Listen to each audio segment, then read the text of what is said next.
hiring is not a foolproof business. So as much time as you spend on it, you kind of learn with experience that you're never going to get it 100% right.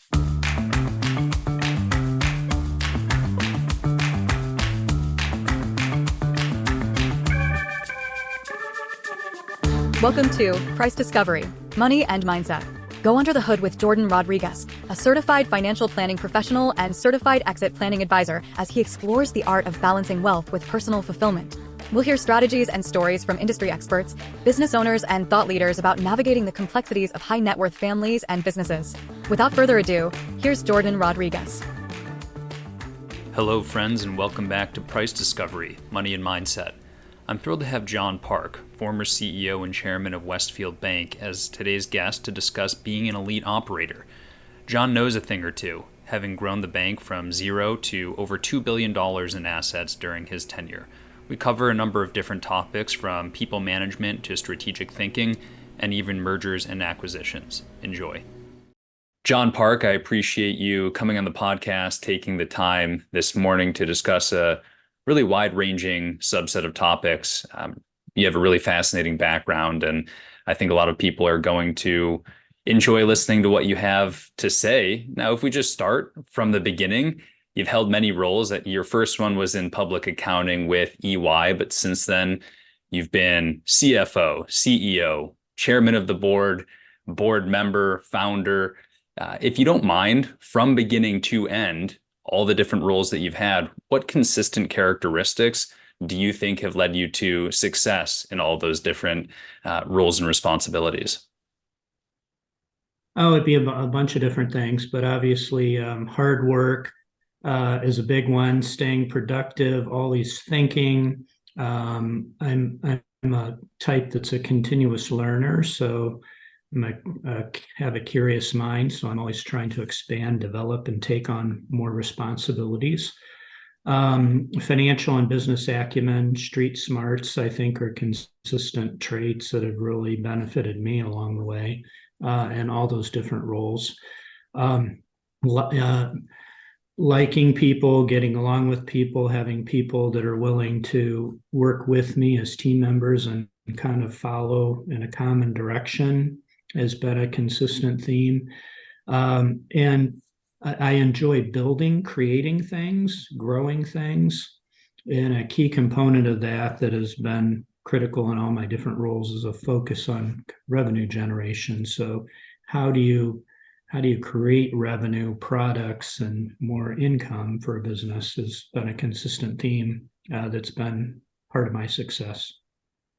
So with the benefit of 40 years of hindsight, I'm sure a lot of the things that you just described are innate to you idiosyncratically as an individual, but a lot of those things I'm sure you've had to build and refine over the years. If you could go back to the beginning and start refining on some of those skills earlier as opposed to later in your career, again, with the benefit of hindsight, what are a few of the really big ticket items that you would start earlier on? It's a great question. I'd say getting the right people on the bus, people development is a big one. So as you grow an enterprise, having the right skills, experience, talent, chemistry of people is important. And I've learned over time, especially with Westfield Bank, as an organization grows larger and more complicated, sometimes you outgrow people. So they were filling a very important role. But the role got more complicated and perhaps needs a different skill set when an organization gets larger. So I'd say a lesson learned, and it's it's a painful one that many people come across, is when do you need to switch people, switch their roles or switch people, is something that's important for a business's success. I mentioned revenue generation, but I generally have done it, but I got better at it after years of experience. But focusing on that earlier, of course, would have paid more dividends and more success. So people earlier in their career, it's a category or a skill set that's often not focused on, but it's perhaps the most critical thing for a business. Let's zoom in on people first. And I do want to come back to revenue generation because I think that's going to be a really fascinating topic to explore. But if we double click on people, you were employee number one at Westfield Bank. I believe during your tenure, you went from 0 employees to 200. 200, yeah. Hiring decisions are some of the most important decisions that you make as CEO. If you don't mind taking me through the framework of how you, created the various roles that needed to be created, but then finding the right people to fill those roles. Well, when you start a business, you wear all the hats, and then you start segmenting into different roles. So as an organization gets larger and more complicated, portions of somebody's job get carved out and become a full-time position. So it's about pacing the growth in headcount to match the revenue.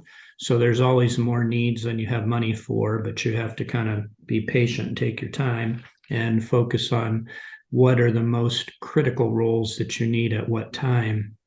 Earlier on, as the bank was starting, I wore lots of hats. So, examples would be human resource issues, marketing, product development, sales and prospecting, lots of those things I did when the bank was small. And as you grow, they become full-time positions for teams of other people to work on those things. And then my focus would become more on monitoring and setting up a structure for meetings and reporting and those sorts of things, so you would have an idea what things were happening. The process that we followed is identifying what competencies are important for what roles, coming up with detailed job descriptions. We would always come up with detailed performance expectations for each role. So what would success look like? What are the goals and the metrics? And identify that up front. And then we would be hiring towards those competencies, those experiences. And then we would put in place systems to monitor productivity. So as you grow, an important part of a business is making sure that your employees are utilized and productive and efficient along the way. So we had systems of tracking that. We spent lots of time thinking about who are the right people. Characteristics would be folks that were solutions oriented, had a can-do attitude. We're in a customer service business, so you wanted people that were helpful, had an ability to communicate, interact easily with customers, that they were focused on customer satisfaction, because banking is a service. So at the end of the day, you need your customers to be happy, and that's your best source of referrals, introductions to new opportunities. So, having said all that, hiring is not a foolproof business. So as much time as you spend on it, you kind of learn with experience that you're never going to get it 100% right. Examples would be in sales. The bank has lots of sales folks. And over time, over my career with Westfield Bank, our batting average probably was about 50%. So, half the time you get the right fit, and half the time they felt like the right fit when you hired them and they weren't, ultimately. So you learn over time, identify the expectations, hold people to it. And if it isn't working, you move on and you get somebody different. So maybe we can get into some of the specifics here. You mentioned some operational goals that you set forth. What were some of the specific goals? And then maybe a few different key performance indicators that you would utilize to measure whether an employee in a certain role was measuring up to expectations or not? Banking, of course, is financial. There's lots of numbers, so it's not that difficult. I guess it's difficult maybe to condense and focus on the right things, but there's tons of things you can measure. So we had dozens and dozens of key performance indicators and dashboards that we would use. And I always spent a fair amount of time focusing on how do you condense them? How do you look at trends over time? How do you set goals and stretch goals often? And what are the most important things, so you don't inundate yourself with analysis paralysis, but you look at certain things. So employee productivity, performance, simple things would be performance ratings, productivity would be, are they getting the work done, the volume of things processed, turnaround speeds, how quickly are things moving through the system. We would, of course, always be watching margins and what the spend rate is, and you can break things down as to how much something costs per unit type thing, and you would monitor those sorts of things. So I'd say there's all kinds of data, but we were very focused on dashboards and scorecards, communicating the goals, monitoring the goals, meeting on these things. And when things would fall behind, we used a color coding system. So you'd have red, yellow, green. Things that weren't working, we would always focus on, have conversations and talk about how can we change it.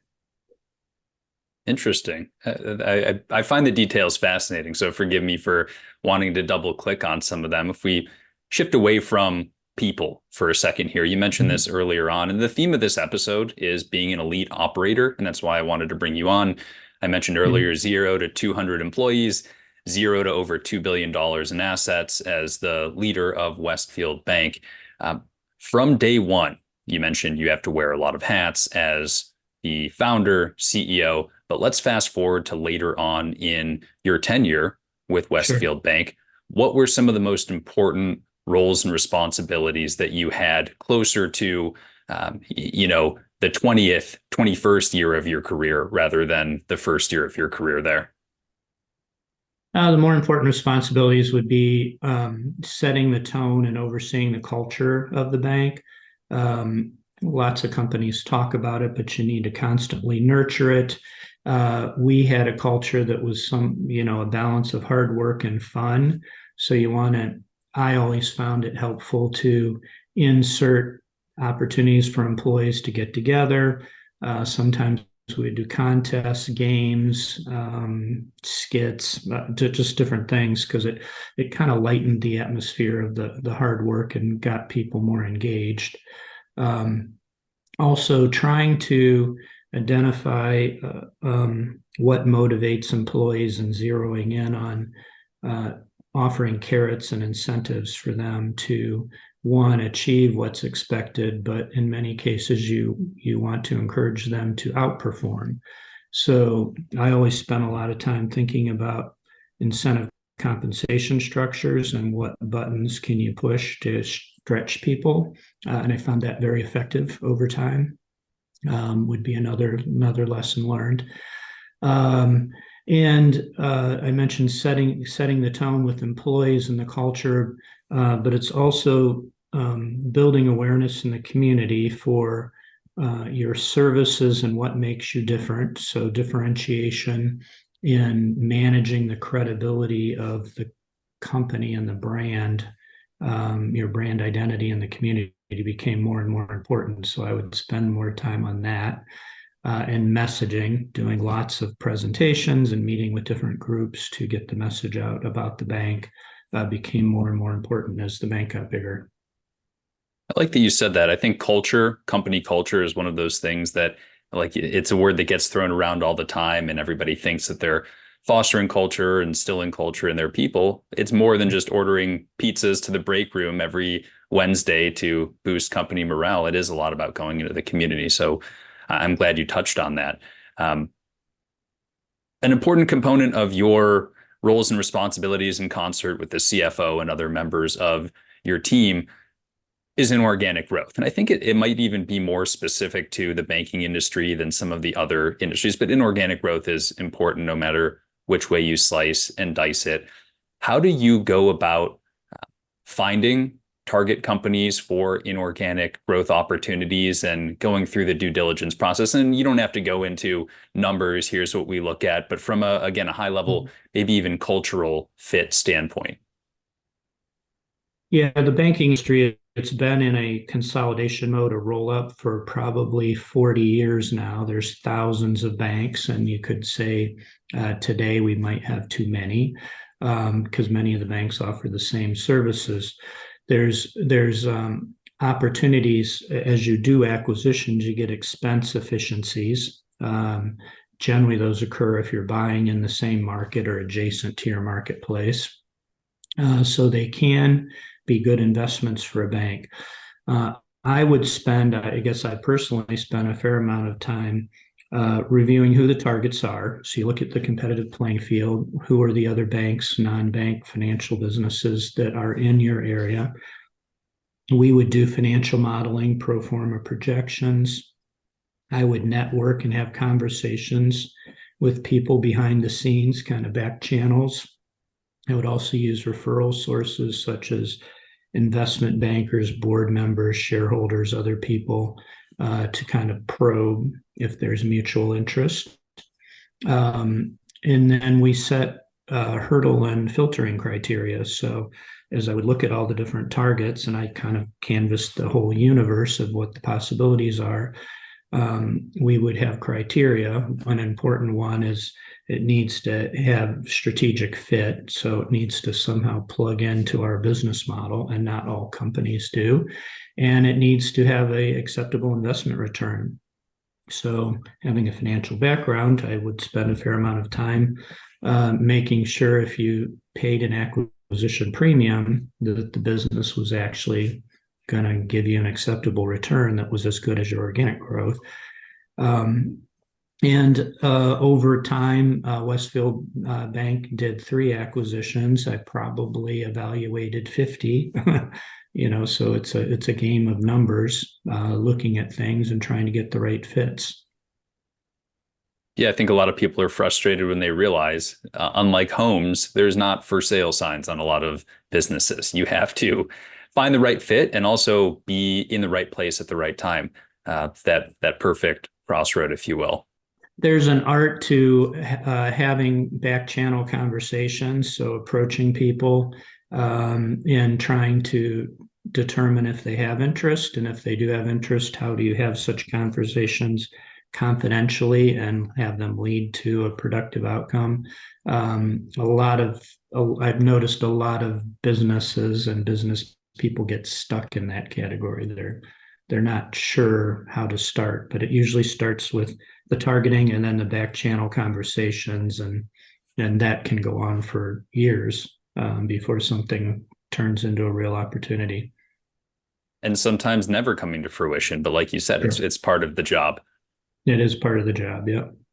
A lot of the listeners of this podcast are business owners, not necessarily CEOs of $2 billion plus banks. So I think a lot of people are going to hear about the CEO role, if you will, and think of it as maybe analogous to what they do, but not necessarily a perfect comparison, because it is apples and oranges in a lot of cases. But from a bank of your size and in the role that you were serving, what was your most important internal relationship, with another employee at the bank? And did it surprise you that that was your go-to person or the keeper of really important information, whatever it may be? I wouldn't say it's surprising, but there was a number of very important relationships. But for Westfield Bank, perhaps our most important one was our shareholder. So Westfield Insurance owns Westfield Bank. So making sure you stay in touch with what are the needs of the shareholder, the expectations, was quite important throughout Westfield Bank's journey.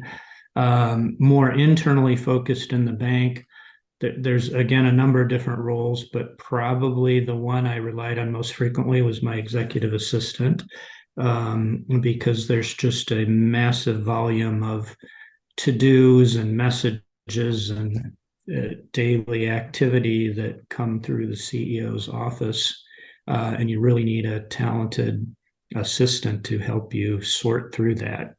What's important, what's high priority, what needs scheduled, what can be delegated.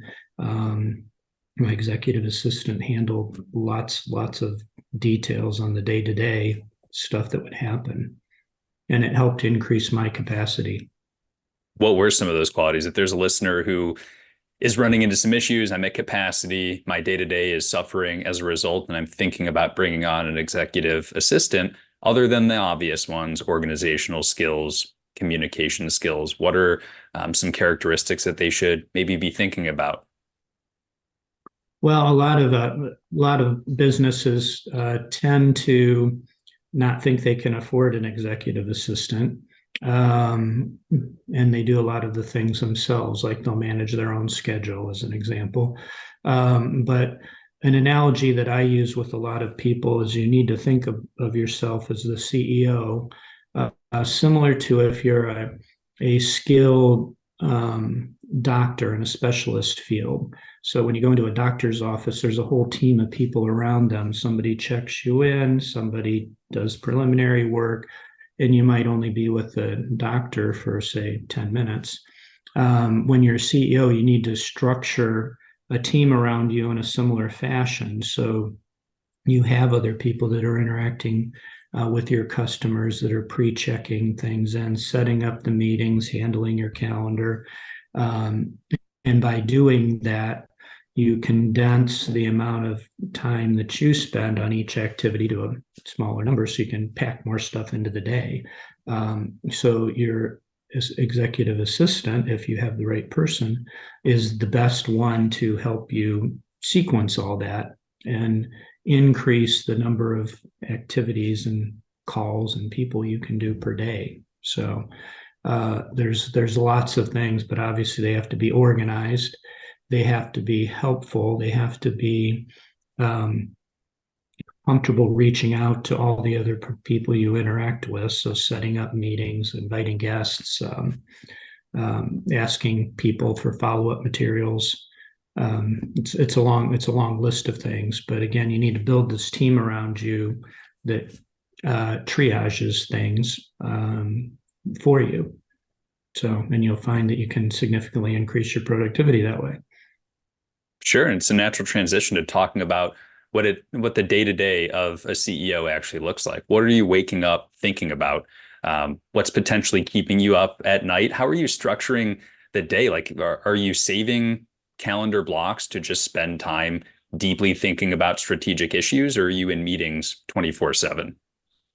There's lots of meetings, but I would carve out time. I tried in my calendar to keep Fridays open, and I would do it for either customer entertainment or strategic thinking, depending on what was happening at the time. So there's lots and lots of meetings in most businesses. Banking is no exception. So I would try to book the meetings in the 4 days. Like many business owners and business people, I would get up before I go to the office, and I would start thinking about what all needs to happen today, what meetings, what customer activities, et cetera. And I'd try to structure and organize that to some extent. Often that would include a call with my executive assistant as to here's what we need to do, and call these people, rearrange this. But I've always followed the Stephen Covey principle. It was in his book, First Things First, is focusing on the most important things. So I would spend time probably every day looking at all the things I had to do, and it's a pretty long list. And then I would look at the importance scale and think of things as high priority or low priority. And then I would look at the urgency scale, and this is in his guidance book or whatever. Is it urgent or non-urgent? As CEO, you're always inundated with things that are urgent. You get all sorts of things, tons of stuff that's not important. But sometimes the most valuable things are not urgent and not important at the time, such as strategic thinking. So you need, as you said, to set aside time when you can do that. And I would periodically carve out time. Sometimes I'd have to put it on my calendar, that put a block that I'm going to work on those sorts of things. But you're inundated with stuff, and how you organize it, sort it, delegate it has a lot to do with how successful you will be. Like other business owners, I'm sure the line between business life and personal life was blurred at best. What measures did you put in place on the personal side of things to make sure that when you are on and working, you're firing on all cylinders? Oh, a number of things. So I always had the focus that family is first, and that wasn't just for myself, but it was for all the employees. So as busy as you get at work and as hardworking, you need to make sure you carve out time for family. So I always did that, and that would take priority and sometimes interfere with certain business activities.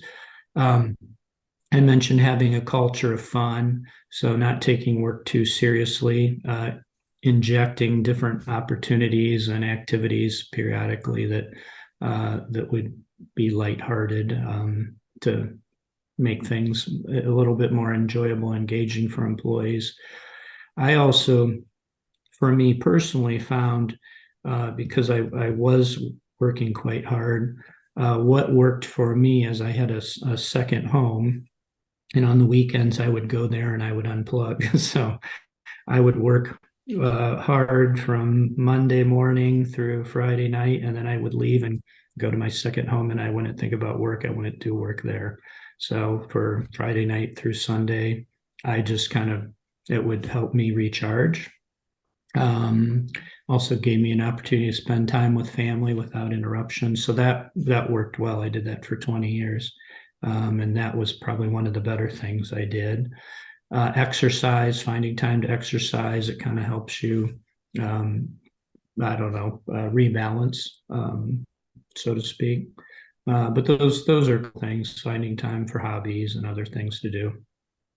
Sure, that's interesting. The geographic separation has to work wonders on really unplugging. Jon Park in an undisclosed location. That's how he Exactly. unplugs from work. So Yeah. recently in 2021, you stepped back from the CEO role at or 2023, from the CEO role at Westfield Bank. Would you give us a brief description of how that decision was made, kind of like the timeline, how things happen, and on a personal level, what stepping back from a role as prominent as that does to a person who's been at the helm for 21 years? Hmm. Well, I love banking, loved my role as CEO, but I had done it for 23 years. And and it kind of wears on you. So it's a very complicated, somewhat stressful role. So as I approached, say, vesting, became vested in a pension opportunity. So that was part of the thinking, is that I could reduce my daily involvement and make my daily life a little bit more simpler, by stepping back and retiring. So I initially had transitioned to the role of chairman, and then we promoted our president at the time, Mike Toth, to the CEO position of the bank. So it was always a thoughtful process. It probably occurred over a 4-year period of time, of me identifying a time horizon when I'd like to reduce my responsibilities, having a successor on board, which Mike was our internal successor. He's now the CEO. So onboarding Mike and then training and transitioning activities to him over time was part of our plan. So it was a relatively smooth process, communicating with our board and our shareholders to what my plans were. And then, over time, just shifting my activities. So less focus in the day-to-day operations, and then as chairman, more focus on the governance and the strategy.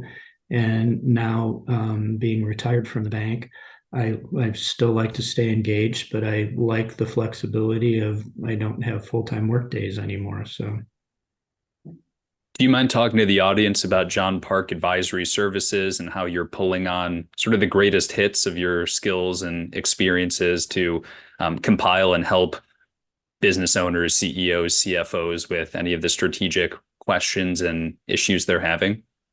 yeah, there's lots of things I've learned along the way and that I know how to do. So through networking and introductions, I help small mid-sized businesses, business owners, CEOs, CFOs with different things that I've been able to do over the time. So it could be strategic thinking, acquisition opportunities, how to evaluate them, target them, project them, and in some cases pursue them and close them.